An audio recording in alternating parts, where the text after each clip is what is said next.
Have you ever felt like the version of Christianity you see today is ... well, a bit soft? Almost like it's been watered down into a faith for just quiet contemplation and turning the other cheek, no matter what. If so, you're not alone. There's a popular image of Christianity being painted as a gentle, passive belief system, a religion for pacifists. But I'm here to tell you that's an incomplete picture. It's a narrative that overlooks a vital, powerful aspect of our faith, one that has been intentionally downplayed to weaken the spirit of Christian men. Let's look at history, not through a modern lens, but as it was. When faith was the bedrock of Western civilization, what did we see? Think of the great cathedrals that soared to the heavens, the flourishing of art and science, and the establishment of universities. These were achievements of a vibrant, confident Christian society. Our forefathers, the explorers, the builders, the defenders of their communities, were not timid men. They were people of immense courage and conviction. They knelt in humility before God, but they stood firm and unflinching in the face of challenges that threatened their families, their faith, and their way of life. Consider the great movements in history, the defense of communities, the establishment of just laws, the push against tyranny. These were not accomplished by men who were afraid to take a stand. They were led by Christian leaders and warriors who understood that faith wasn't just about personal piety. It was about building and protecting a righteous society. They drew strength from their beliefs to do difficult, necessary things. They understood a profound truth found right in the Scriptures. In Ecclesiastes 3-8, there is a time to love and a time to hate, a time for war and a time for peace. This isn't a contradiction. It's a recognition of the complexities of living in a fallen world. This brings us to some of the most misunderstood teachings. Love your neighbor. Absolutely, this is the cornerstone of our faith.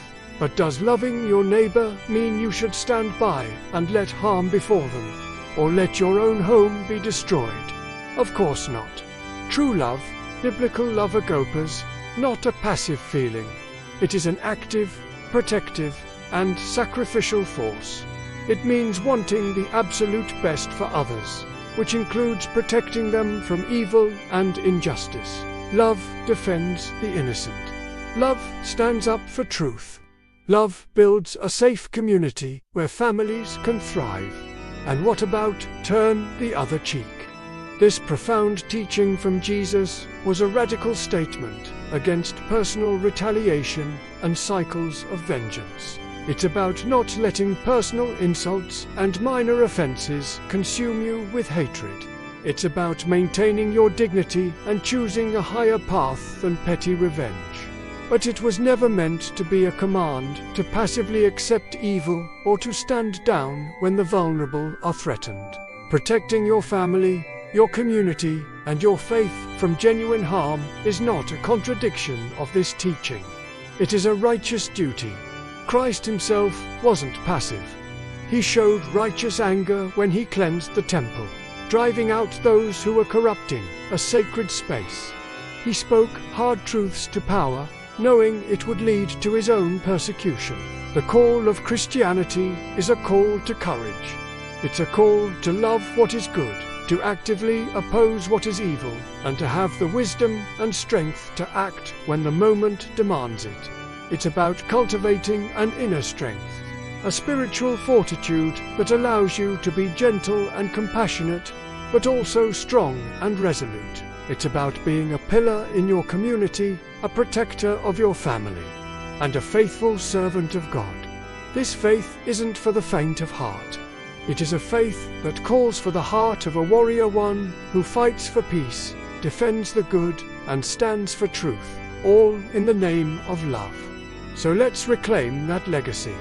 Let's be men of faith who are known not for our passivity, but for our strength, our integrity, and our unwavering courage to do what is right.